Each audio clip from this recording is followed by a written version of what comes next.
कि आप भगवान के बनने आए हो तो फिर यहाँ काम को भूल जाओ, केवल यहाँ तो राम का नाम याद रखो। परम गुरु मिलता जाजो जी, हे ज्ञान गुरु मिलता जाजो जी, और सांसरियारी बात पियर में अरे कहता जाजो जी। अब गुरु के पास आ गए हो ना, भगवान के पास आ गए हो, तो ये सासरा जो है उसे भूल जाओ।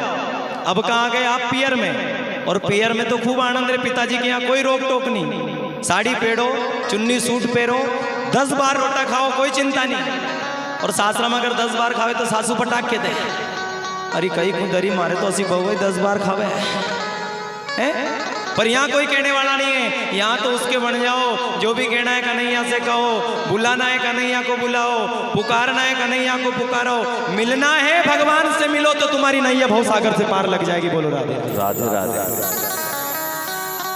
रुक्मणी कौन है? रुक्मणी, रुक्मणी स्वयं आत्मा है और कृष्ण स्वयं परमात्मा है। रुक्मणी ने देखा कि मेरा भाई शिशुपाल मेरा विवाह चंदेरी के, मेरा भाई रुक्मी मेरा विवाह चंदेरी की राजा शिशुपाल से करने जा,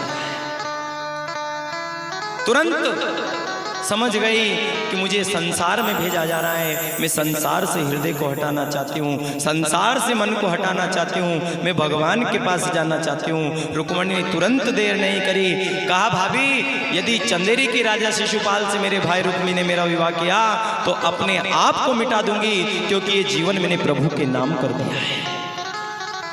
और देखो ना, रुक्मणी ने प्रेम पत्र लिखा और प्रेम पत्र पाते से ही भगवान रथ लेकर आए, रुक्मणी को ले गए और रुक्मणी के साथ भगवान का विवाह हुआ। इन्हीं रुक्मणी मैया के गर्भ से कुछ वर्षों के बाद स्वयं प्रद्युम्न जो स्वयं कामदेव का स्वरूप है, जो स्वयं कामदेव है, ये माता रुक्मणी के गर्भ से उत्पन्न होते हैं। क्योंकि एक बार की बात है कि कामास्तु देव देवांसो दग्धा प्राग रुद्रमन्युना देहोपपत्तये भूयस् त्वमेव प्रतिपद्यता कि षष्ठेनि जाता मात्रं तु प्रद्युम्न सूतिका गृहात् ममेव हन्तन्ति मुने हत्वान् कालशंभुरम्। स्वयं कामदेव और उसकी पत्नी रति एक समय अपने काम वासना में लीन कामदेव अपनी पत्नी के साथ विहार कर रहा था। स्वयं भगवान शंकर जब वहां से निकले तो कामदेव ने भगवान शंकर का अपमान कर दिया। भगवान शंकर क्रोधित हो गए और तीसरा नेत्र भगवान ने खोला और कामदेव को भस्म कर दिया। काम के बाणों का भगवान शंकर पर कोई प्रकोप ना चला। अब तो कामदेव जल करके भस्म हो गया तो रति भगवान शंकर के चरणों में गिर गई, प्रभु मेरे पति के अपराध को क्षमा करो, हमसे बड़ी भूल हो गई भगवान। शंकर जी तो बड़े दयालु हैं। रति कहने लगी, प्रभु कि आशुतोष इस मोहमयी निद्रा से हमें जगा देना और विषम वेदना से विषयों की माया देश छुड़ा देना और रूप सुधा की एक बूंद से जीवन मोक्ष बना देना और दिव्य ज्ञान भंडार युगल चरणों की लगन लगा देना। एक बार इस मन मंदिर में और कीजिए पद संचार हरे और पार्वती पति हर हर शंभु हे पाहि पाहि दातार हरे। हे भोलेनाथ, आप तो बड़े कृपालु है, आप तो बड़े दयालु है। मेरे पति के अपराध को क्षमा कर दीजिए, कामदेव जी के अपराध को क्षमा कर दीजिए प्रभु। हमसे अज्ञानवश ऐसी भूल हो गई है। जब रति ने भगवान शंकर से प्रार्थना करी तो शंकर जी प्रसन्न होकर के कहते हैं, देवी इस समय तो मैं कामदेव को जीवित नहीं कर सकता क्योंकि ये जीवन तो उनका समाप्त हो गया है, परंतु हे रति अगला जन्म तुम दोनों का स्वयं कामदेव तुम्हारे पति जो हैं ये भगवान कृष्ण द्वापर युग में कृष्ण अवतार लेकर के आएंगे भगवान नारायण, तब तुम्हारा पति कामदेव उनका पुत्र प्रद्युम्न बनकर के उत्पन्न होगा और तुम राजा संबासुर के यहाँ पर दासी भोजन बनाने का कार्य करोगी। बस वहीं पर तुम्हें तुम्हारे पति मिल जाएंगे। अब तो भगवान शंकर का दिया वचन सिद्ध हुआ। आज भगवान कृष्ण के यहाँ पर द्वारिका नगरी में माता रुक्मिणी के घर से प्रद्युम्न जी महाराज जो स्वयं कामदेव के रूप हैं उनका प्राकट्य हुआ। बोले प्रद्युम्न भगवान की जय हो। प्रद्युम्न जी मात्र 6 दिन के थे कि सूतिका ग्रह से संबासुर नाम का दैत्य आता है और भगवान के पुत्र को उठा करके जाकर के समुद्र में फेंक देता है। समुद्र में एक मछली जो है वो प्रद्युम्न को निगल जाती है। एक मछुआरा उस समुद्र से मछलियां मारने के लिए आता है और वो मछली उस मछुआरे के जाल में फंस जाती है और वो मछुआरा उस मछली को लेकर के संबासुर दैत्य के यहाँ पर भोजनशाला में भेज देता है। कुछ समय बीतता है, वो दासी जो मायावती नाम की कन्या बनी, जो रति थी कामदेव की पत्नी, वो रति मायावती नाम की दासी बनी और उस मछली को जब चीरा तो अंदर से भगवान का जो पुत्र प्रद्युम्न है वो उसे मिलता है। उस मायावती नाम की दासी को पता था कि स्वयं ही मेरे पति कामदेव हैं। उसने उस बालक को बड़ा किया, धीरे धीरे वो बड़े हो गए और बड़े होने के बाद जब उस मायावती दासी का भाव बदलने लगा उनके प्रति, तो कहने लगी कि आपका जो ध्यान है कि मेरी ओर आकर्षित हो, क्योंकि आप स्वयं मेरे पति कामदेव हैं। सारा वृतांत जब मायावती ने सुनाया तो प्रद्युम्न जी को याद आ गया कि मैं कामदेव हूं और ये मेरी पत्नी रति है। अब तो उस मायावती को लेकर के भगवान प्रद्युम्न चले हैं, परंतु संबासुर दैत्य और प्रद्युम्न जी के बीच में युद्ध होता है और श्री प्रद्युम्न जी भगवान उस संबासुर नाम के दैत्य का वध करते हैं और मायावती को लेकर के प्रद्युम्न जी पुनः द्वारिकापुरी में पहुंचते हैं। यहीं पर द्वारिकापुरी में भगवान श्याम सुंदर ने उस मायावती के साथ भगवान प्रद्युम्न का पाणी ग्रहण संस्कार करवाया।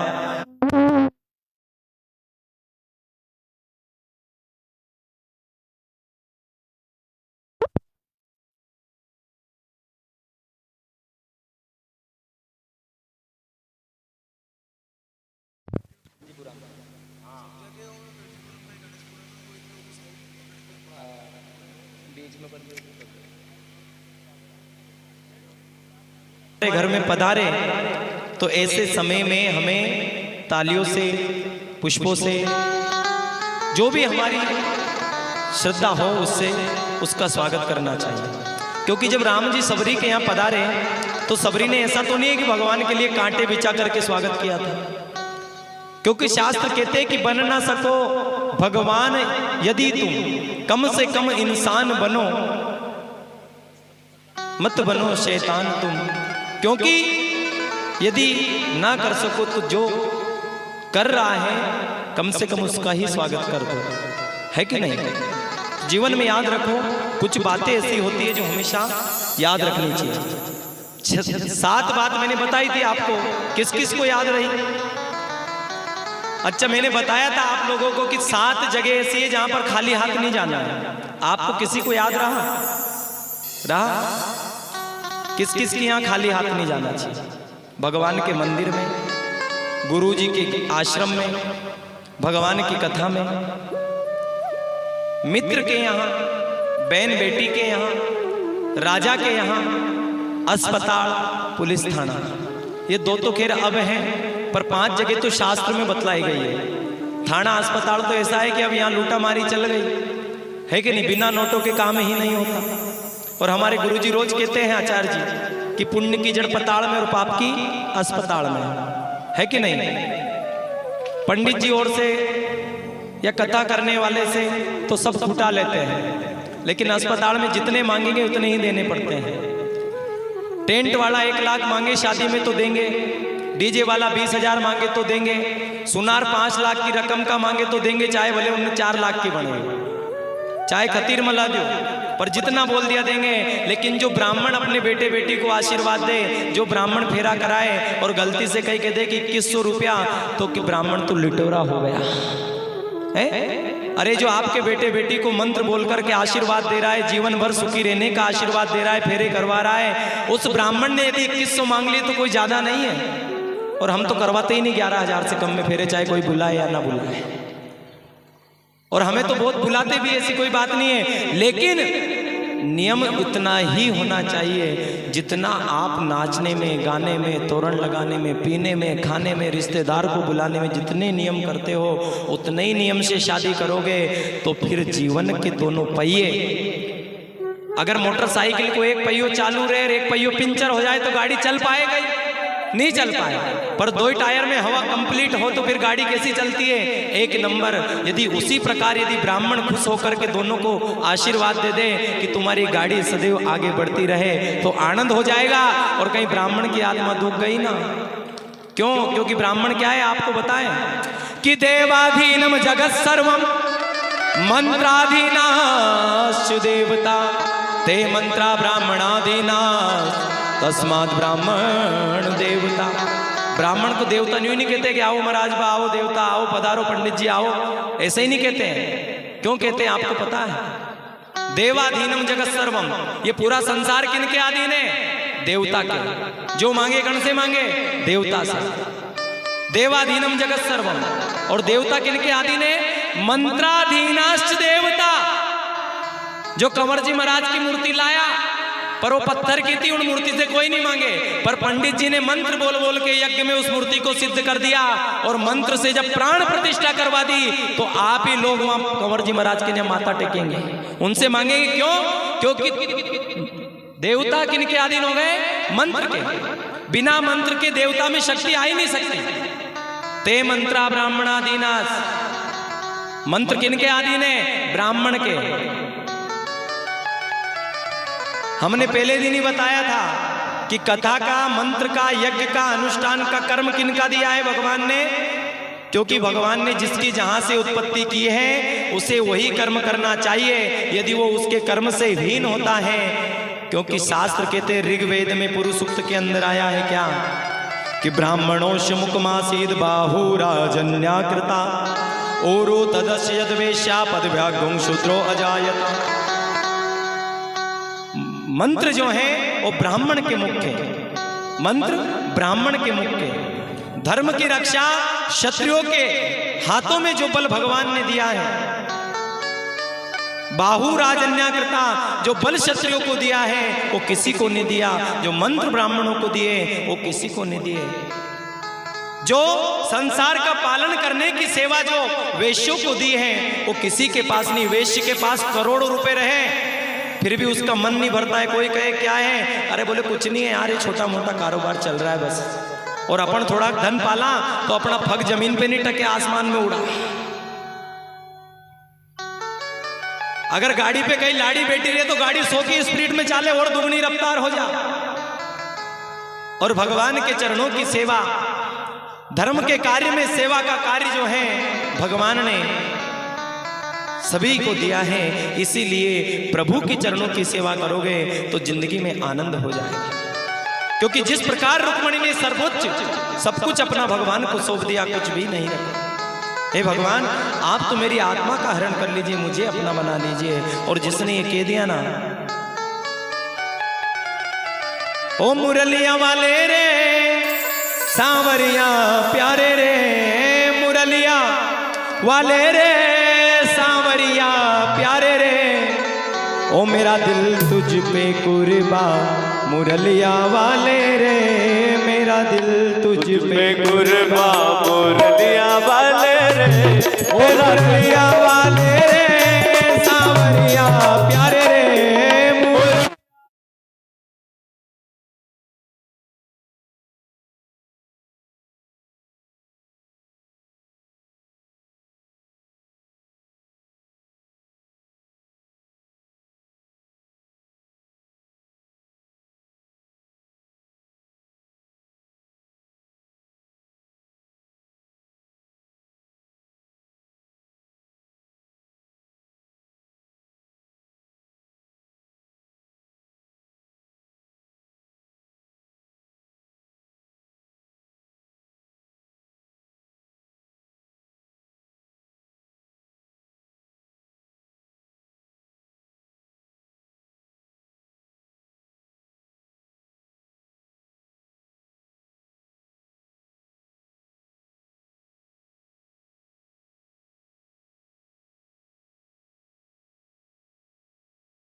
हरिओम श्री राधा। बोले बांके बिहारी लाल की जय, मोर मुकुट बंसी वाले की जय। अच्छा ये बताओ, भगवान की याद भी आप लोगों को आती है कि नहीं आती है? आती है किसी को? किस किस को भगवान की याद आती है? जरा हाथ खड़े करो। भगवान की याद आती है? झूठे हाथ खड़े मत करना है, भगवान का दरबार है। क्योंकि साच बराबर तप नहीं और झूठ बराबर पाप, जाके हृदय साचे ताके हृदय स्वयं प्रभु आप। अगर झूठ बोल करके हाथ खड़े करोगे तो आनंद नहीं आएगा। आती है आपको याद? तो फिर ताली सेवा करते हो। और क्या कहना है? एक कानूड़ा किया में मन याद, मन तो घड़ा प्यारा लागे गोपाल। कानूड़ा किया में मन याद, घड़ी तो प्यारा लागे रे गोपाल। सावरिया की आवे घड़ी याद, मन तो घड़ा प्यारा लागे रे गोपाल। से तो घड़ा प्यारा लागे रे गोपाल। गिरधारी की जय हो, बनवारी की जय हो, नंदलाला की आवे घड़ी याद, मन तो घड़ा प्यारा लागे रे गोपाल। गिरधारी की घड़ी मन याद तो आवे प्यारा लागे रे गोपाल। हरि बोल।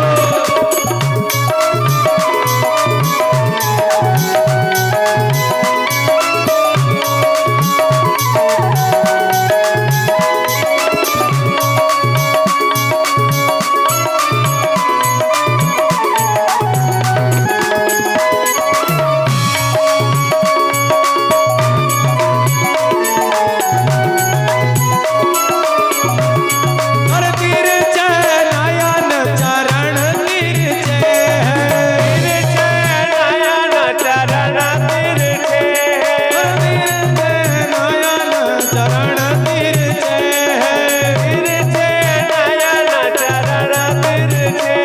अरे पीतांबर से कान्हा बदन ढके है, पीतांबर से कान्हा बदन ढके। गले में माल माने तो घड़ा प्यारा लागे गोपाल। गले तो घड़ा प्यारा लागे रे गोपाल। कानूड़ा की अवे घड़ी याद, मन तो घड़ा प्यारा लागे रे गोपाल। घड़ा प्यारा लागे रे गोपाल। भाव से हरि बोल।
बंसी वाले की जय हो। भगवान के पुत्र का प्रेम के साथ विवाह हुआ। उसके बाद एक दिन भगवान जो है राजा सत्राजित की सभा में जाते हैं और राजा सत्राजित से कहते हैं, सत्राजित ये स्मंतक मणि आप मुझे प्रदान कर दीजिए। लेकिन राजा सत्राजित भगवान को मणि नहीं देता है। जब भगवान को स्मंतक मणि नहीं दी, भगवान द्वारिकापुरी लौट आए। एक दिन क्या हुआ बंधुओं कि राजा सत्राजित का छोटा भाई प्रसेन जो है उस मणि को गले में धारण करके और जंगल में शिकार खेलने के लिए जाता है। उसी जंगल में एक शेर के द्वारा, एक सिंह के द्वारा राजा सत्राजित के छोटे भाई प्रसेन का वध हो जाता है। प्रसेन को मार करके वो सिंह जो है मुख में मणि दबा करके जंगल में निकल जाता है। जंगल में ऋक्षराज जामवंत जी जो है उस सिंह को मार करके वो मणि ले लेते हैं। उस मणि को लेकर के जामवंत जी जाते हैं और जाकर के अपनी बेटी जामवती को मणि प्रदान करते हैं। जामवती उस मणि के साथ खेलती है। इधर धीरे धीरे बंधु क्या होता है कि जब प्रसेन घर नहीं लौटा तो राजा सत्राजित ने विचार किया कि द्वारकाधीश श्री कृष्ण ने मुझसे मणि मांगी थी और मैंने मणि नहीं दी थी, क्योंकि वो मणि नित्य प्रति 8 भार सोना देती थी, 40 किलो सोना नित्य देती थी। तो मुझे तो लगता है कि स्वयं कन्हैया ने मेरे भाई का वध कर दिया और मेरे भाई को मार करके वो मणि कन्हैया ने चुरा लिया। ये बात राजा सत्राजित ने अपनी पत्नी से कही और उसकी पत्नी, राजा सत्राजित की पत्नी उस रानी ने ये बात अपनी दासी से कह दी। दासी ने दूसरी से दूसरी ने तीसरी से तीसरी ने चौथी से। इस प्रकार धीरे धीरे ये बात पूरे राज्य में फैल गई और राज्य से दूसरे राज्य में ये बात पहुंची। धीरे धीरे जब भगवान हस्तिनापुर से लौटे तो भगवान के कानों तक ये बात पहुंची, द्वारिकापुरी तक, कि कन्हैया ने राजा सत्राजित के भाई प्रसेन को मार करके मणि चोरी कर ली। भगवान कृष्ण पर झूठा कलंक लग गया। इसीलिए कहते बंधुओं कि सब कुछ अपनी पत्नी को बताओ, लेकिन शास्त्र कहते हैं कि चाहे पत्नी कितनी प्यारी हो उसे भेद बताना ना चाहिए। राजा सत्राजित ने अपनी पत्नी को बात कही और पत्नी ने दूसरी दासी से कही, दूसरी ने तीसरी से। धीरे धीरे बात भगवान के कान तक पहुंच गई। क्यों पहुंची इसका भी कारण है, क्योंकि माता बहनों के मन में कोई बात छिपती नहीं है। जब तक वो कुछ भी बात हो जाए, चाहे कितनी ही खास बात हो, कितनी ही गुप्त बात हो, चाहे पति कह दे कि देविया बात कोई है नहीं बतानी, पर जब तक वह एक नहीं बता दे तब तक गड़ा के नीचे घट को नहीं उतरे पानी को। क्यों? क्योंकि कारण है उसका, क्यों नहीं उतरता है। माता बहनों के मन में बात छिपती क्यों नहीं है, ये बात आपको पता है? किसी को, किस किस को पता है? हाथ खड़े करके बताओ कि माता बहन के मन में बात छिपे क्यों नहीं, पता है किसी को? किसी को नहीं पता है। मतलब कहीं भी भागवत जी में कोई ने बताई नहीं कि तुमने सुनी नहीं। बताई तो होगा पर तुमने सुनी नहीं कि सुनी। माता बहनों, मैयाओं के मन में या बहनों के मन में कोई भी बात इसलिए नहीं छिपती क्योंकि वो हर बात अपनी सहेली को बताती है, अपनी माँ को बताती है, परिवार को बताती है, रिश्तेदार को बताती है, यहाँ की अपने पति को भी बता देती है। कोई नहीं मिले तो किसी ना किसी को तो बताती ही बताती है, क्योंकि जब तक नहीं बताए उनका मन मानता नहीं। अब क्यों बताती है इसका कारण समझ लो, ध्यान से सुनना, क्योंकि अगली बार कहीं भी कोई पंडित जी पूछे तो फटाक से बता देना कि इस बात के कारण। ठीक है? जब माता कुंती कुंवारी थी और उन्होंने भगवान सूर्य की आराधना करी और सूर्य भगवान प्रसन्न हुए और कुंती को एक पुत्र प्रदान किया। कुंती उस समय कुंवारी थी, उनने सोचा कि लोक लाज के कारण जो पुत्र भगवान सूर्य ने प्रदान किया, सूर्य की किरणों से जो पुत्र प्राप्त हुआ उसका नाम था कर्ण। क्या नाम था? कर्ण। महाभारत तो आपने देखी होगी। जब कर्ण कुंती के पुत्र बनकर के आए, सूर्य भगवान के बेटा बनकर के आए, कुंती को सूर्य भगवान ने प्रदान कर दिया। कुंती ने लोक लाज के कारण कर्ण को गंगा में विसर्जित कर दिया। एक दासी को मिला, एक सूतिका को, इसलिए सूत पुत्र कहलाया। लेकिन कर्ण भगवान सूर्य का दिया हुआ था, इसलिए उनके शरीर पर सूर्य का चक्र बना हुआ था और कुंती को यह बात पता थी। जब अंगराज कर्ण जब दुर्योधन के मित्र बने और कवच कुंडल जब अर्जुन और भगवान श्री कृष्ण ने ब्राह्मण बनकर के मांगे थे, तब अर्जुन के शरीर को कुंती ने देख लिया, कर्ण के शरीर को कुंती ने देख लिया तो कुंती समझ गई थी कि ये कर्ण मेरा ही बेटा है, परंतु कह नहीं सकती।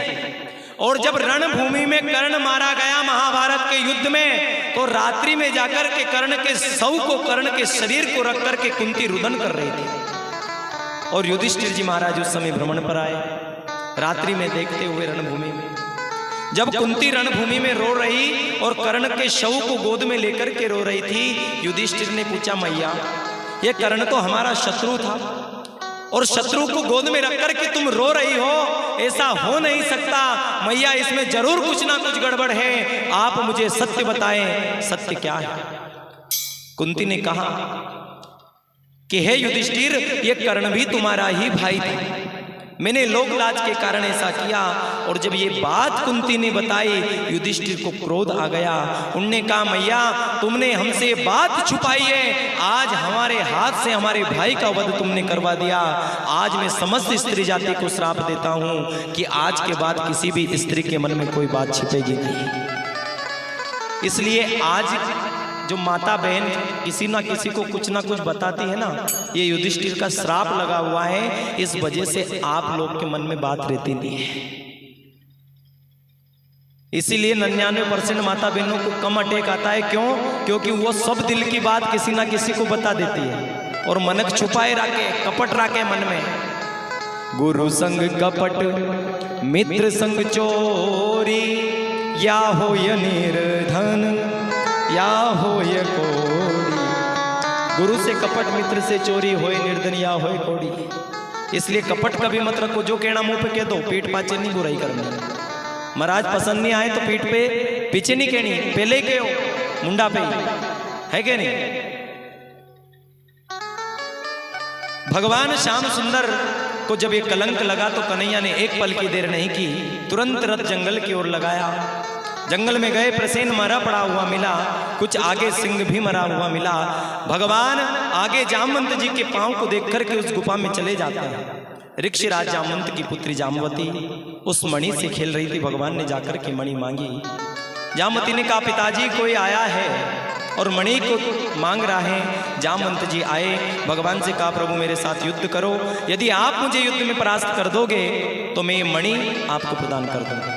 जामवंत जी का और भगवान कृष्ण का युद्ध हुआ। जामवंत जी को भगवान ने परास्त कर दिया। जामवंत जी ने चरण पकड़ लिए, प्रभु आप कोई और नहीं हो सकते, क्योंकि संसार में राम के सिवा मुझे कोई परास्त नहीं कर सकता। क्योंकि जब त्रेता युद्ध में राम और रावण का युद्ध हुआ तो सभी के बीच में युद्ध हुआ, लेकिन जामवंत जी का किसी के साथ युद्ध नहीं हुआ। देखना आप रामायण, सबने युद्ध किया परंतु जामवंत का किसी के साथ युद्ध नहीं हुआ। कहीं भी उल्लेख रामचरितमानस में नहीं है, क्योंकि जामवंत जी ने कहा कि प्रभु युद्ध हमेशा बराबरी वालों में होता है, और रावण की सेना में, रावण की लंका में कोई ऐसा योद्धा मेरे समान नहीं है जिसके साथ में युद्ध कर सके। क्योंकि जब भगवान ने वामन अवतार लिया और विराट स्वरूप बनाया था, तब जवानी में एक पलक झपकने में जामवंत जी ने भगवान के विराट स्वरूप की, यानी तीन लोक की 7 प्रदक्षिणा एक पल में कर ली थी, पलक झपकते से। सोचो कितना तेज चलने वाले होंगे। जब समुद्र लांग करके सीता की खबर की बात आई, तब जामवंत जी ने हनुमान जी से कहा कि यदि मैं बूढ़ा ना होता ना तो ऐसे 7 समुद्र नहीं, ऐसे 1000 समुद्र पार करके राम का काम मैं करता, परंतु मैं बूढ़ा हो गया। तब जामवंत जी ने राम जी से कहा, प्रभु मेरे बराबर का कोई योद्धा नहीं है, राम जी मैं आपसे युद्ध करना चाहता हूं। राम जी ने कहा कि मैं इस समय मर्यादा पुरुषोत्तम हूं, मैं तुम्हारा स्वामी हूं, तुम मेरे सेवक हो, और जब स्वामी सेवक आपस में लड़ेंगे तो मेरी मर्यादा पर कलंक लग जाएगा। परंतु हे जामवंत जी, मैं त्रेता युग में कृष्ण अवतार लेकर आऊंगा और तुम्हारी ये मनोकामना मैं तब पूरी करूंगा। आज जामवंत जी समझ गए कि ये स्वयं श्री कृष्ण है जो मेरे राम प्रभु है। उसी समय जामवंत जी ने कहा, प्रभु मुझे वही राम रूप में दर्शन दीजिए।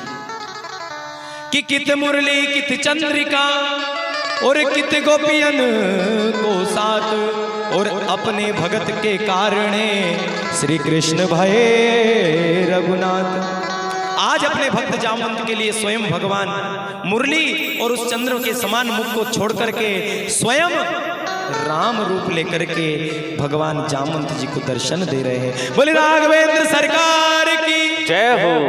अब तो जामवंत जी भगवान के श्री चरणों में प्रणाम करते हैं और कहते हैं प्रभु ये मणि भी आप लीजिए और मेरी बेटी जामवंती को आप स्वीकार कीजिए। इस प्रकार भगवान का दूसरा विवाह ऋक्षराज जामवंत की पुत्री जामवती के साथ हुआ। मणि को लेकर और जामवती को लेकर के भगवान राजा सत्राजित की राज में पहुंचे। सत्राजित से कहा, सत्राजित ये तुम्हारी मणि तुम्हारे भाई प्रसेन को किसी सिंह ने मार दिया और सिंह को मार करके जामवंत जी ने इस मणि को ले लिया था। राजा सत्राजित भगवान के चरणों में गिर जाता है, प्रभु मुझसे बड़ा अपराध हो गया, मेरे अपराध को क्षमा करें। मैंने आप पर झूठा कलंक लगाया भगवान, परंतु प्रभु आज मैं ये आशीर्वाद ये वचन आपसे मांगता हूं कि प्रभु जो भी इस कथा को सुनेगा यदि उसके ऊपर जीवन में कलंक लगा है तो 12 महीने के अंदर उसका कलंक मिट जाएगा। जो भी इस मणि की कथा को सुनता है, इस मंतक मणि की कथा, इस कलंक की कथा को सुनता है और यदि उस पर झूठा कलंक लगा है और जो भाव से इस कथा को सुने उसका कलंक 1 साल के अंदर मिट जाता है। उसके बाद राजा सत्राजित ने वो मणि भी भगवान को देश स्वरूप दे दी और सत्राजित की पुत्री सत्यभामा वो भी भगवान को राजा सत्राजित ने अर्पण कर दी। कहा प्रभु मेरी पुत्री जामवती के साथ साथ सत्यभामा से भी आप विवाह कीजिए। तो भगवान ने इस प्रकार तीसरा विवाह स्वयं सत्यभामा से किया। सत्यभामा को लेकर के भगवान और जामवती को लेकर के द्वारिकापुरी पहुंचे। यमुना जो स्वयं कालिंदी है, यमुना के साथ भगवान का चौथा विवाह हुआ। इसके बाद उज्जैन के राजा विंद और अनुविंद की बहन मित्रवंदा के साथ भगवान का 5वां विवाह होता है। 6ठा विवाह जो है छत्तीसगढ़ के राजा कौशल देश के राजा जो आज वर्तमान में छत्तीसगढ़ है, वहां के राजा ने एक स्वयंवर रखा कि जो भी राजकुमार इन 7 बेलों को एक नाथ से नत देगा उसी के साथ मेरी बेटी सत्या का विवाह मैं करूंगा। भगवान श्याम सुंदर ने उन 7 बेलों को एक नाथ में नत दिया और नग्न जीती सत्या के साथ भगवान का 6ठा विवाह हुआ। उसके बाद केकई देश के राजा धृष्टकेतु के पुत्री सत्या भद्रा के साथ भगवान का विवाह 7वां हुआ और 8वां विवाह भगवान का बृहस्सेन की पुत्री लक्ष्मणा के साथ हुआ। इस प्रकार भगवान की 8 पटरानियां हो गई। एक बार क्या हुआ कि भौमासुर नाम के दैत्य ने 16,100 कन्याओं को बंदी बना रखा है और उसने संकल्प किया है कि जब 20,000 कन्याएं मेरी जेल में हो जाएगी तो 20,000 से एक साथ विवाह करूंगा।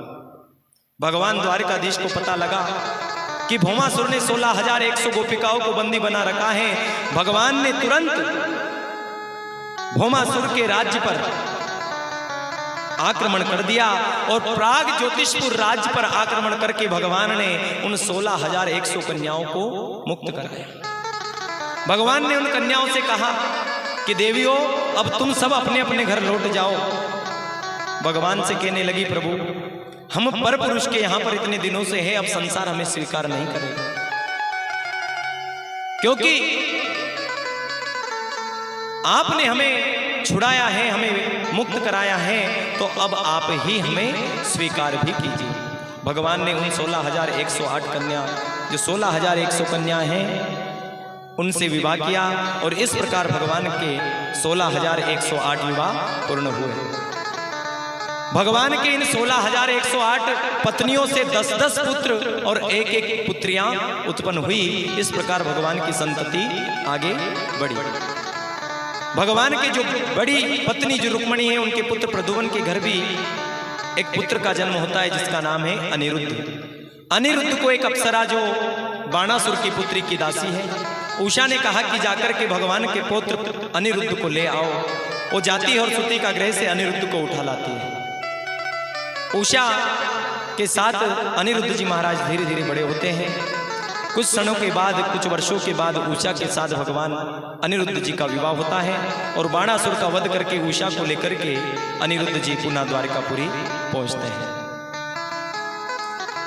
यहाँ पर अनेक अनेक कथाएं श्री सुखदेव जी महाराज राजा परीक्षित को श्रवण कराते हैं। कहते हैं कि 1-2 पौनम राजन जगमोर यदु कुमार का विहर तुम साम प्रदुमन चारु भानु गदा।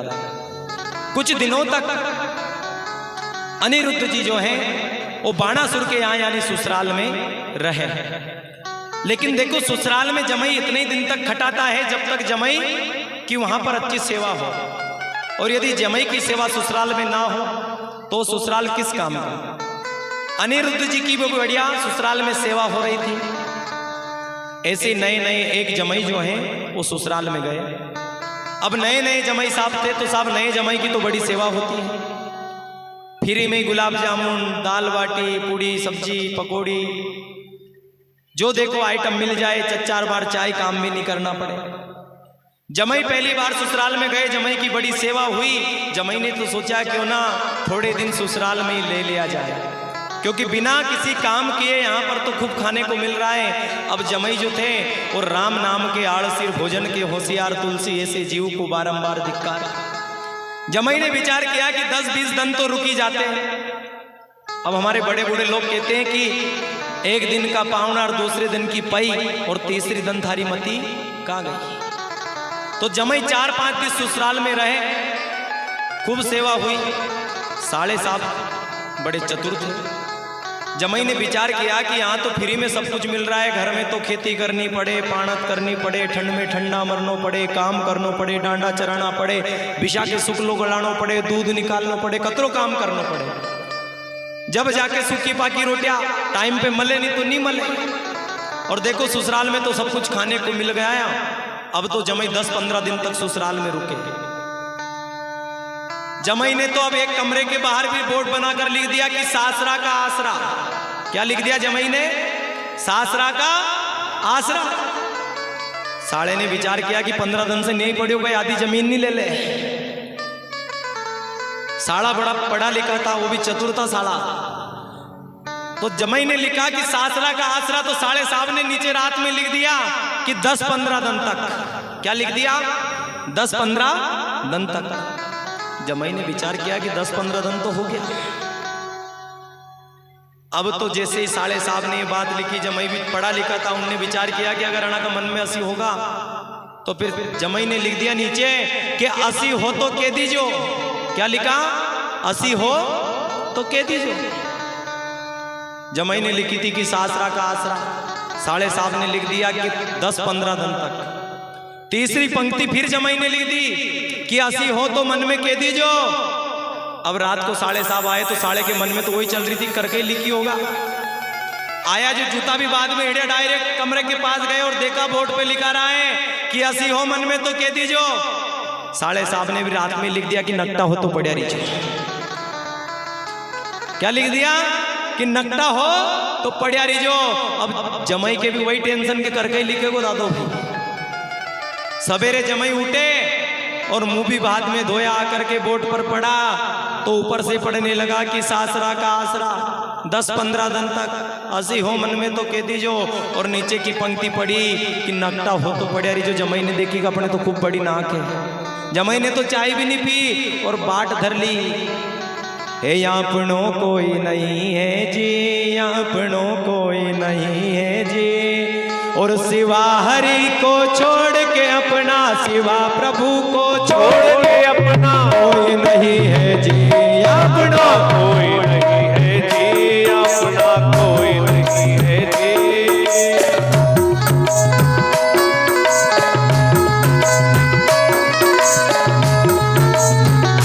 अपना कोई नहीं है जी, अपना कोई नहीं है जी, अरे सिवा हरि को छोड़ के अपना, सिवा हरि को छोड़ के अपना कोई नहीं है जी, अपना कोई नहीं है जी, अपना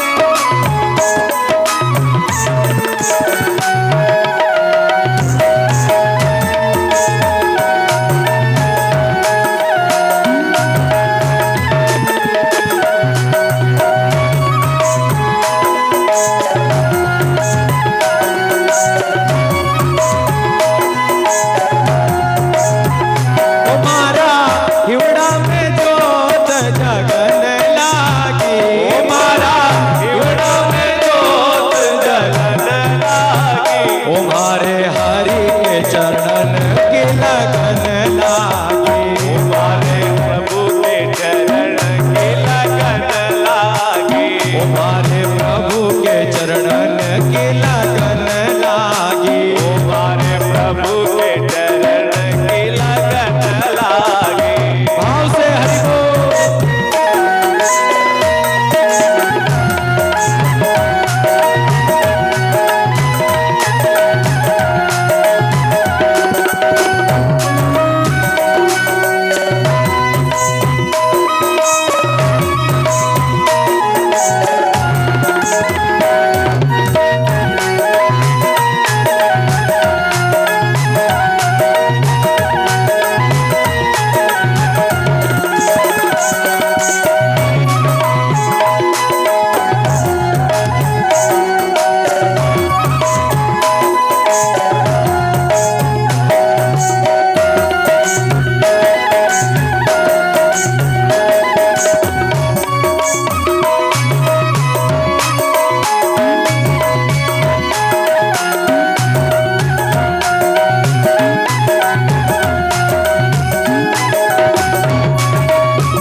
परिवार यहाँ पर झूठे हैं सब लोग, झूठा है यहाँ परिवार, यहाँ पर झूठे हैं सब लोग। अरे झूठा है परिवार यहाँ पर झूठे हैं सब लोग, झूठा है यहाँ परिवार, यहाँ पर झूठे हैं सब लोग। वो साचा रिश्ता एक हरि का, साचा रिश्ता एक